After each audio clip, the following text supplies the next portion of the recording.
અમદાવાદના ઈસનપુરમાં 34 વર્ષીય યુવકની હત્યાને અંજામ આપવામાં આવ્યો છે। અમદાવાદના નરોડાના યુવકની કેડિલા બ્રિજ પાસે હત્યા કરાઈ। તીક્ષ્ણ હથિયારથી યુવકનું ગળું કાપીને હત્યાને અંજામ આપવામાં આવ્યો છે। હાલ હત્યાનું કોઈ કારણ સામે નથી આવ્યું। મૃતક અને પત્ની વચ્ચે થોડા સમયથી ચાલતી હતી માથાકૂટ। ઈસનપુર પોલીસે મૃતદેહને પોસ્ટમોર્ટમ માટે મોકલીને તપાસ હાથ ધરી છે।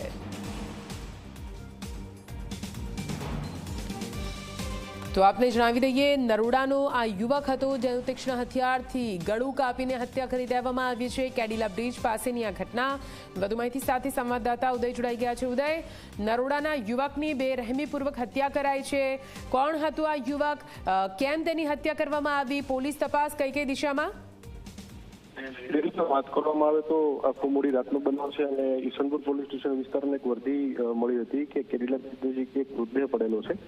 આ વર્દી મળતાની સાથે જ તે ઈસનપુર પોલીસની એક સ્ટાફ અને ટીમ જે છે ત્યાં ઘટના સ્થળ પર પહોંચી હતી ત્યારે અજીત પઠાણકરની જે એક નામનો વ્યક્તિ હતો તેનું ગળું કાપેલી પરિસ્થિતિની અંદર મૃતદેહ મળી આવ્યો હતો।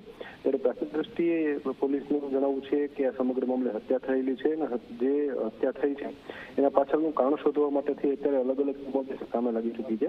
જે પ્રમાણે પ્રાથમિક માહિતી પ્રમાણે સામે આવ્યું છે પ્રમાણે કે એક ઘર કંકાસ જે છે પત્ની સાથે ચાલી રહી, તો એ કોઈ કારણ જવાબદાર છે કે નહીં તેને લઈને પણ અલગથી એક તપાસ શરૂ કરવામાં આવી છે। ત્યારે પોલીસનો દાવો છે કે નજીકના સમયની અંદર અત્યારે સમગ્ર હત્યાનો ભેદ જે છે ઉકેલી કાઢવામાં આવશે।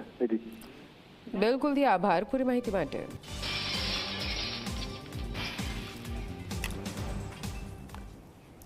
રાજ્યમાં બુટલેગરોએ દારૂ છુપાવવા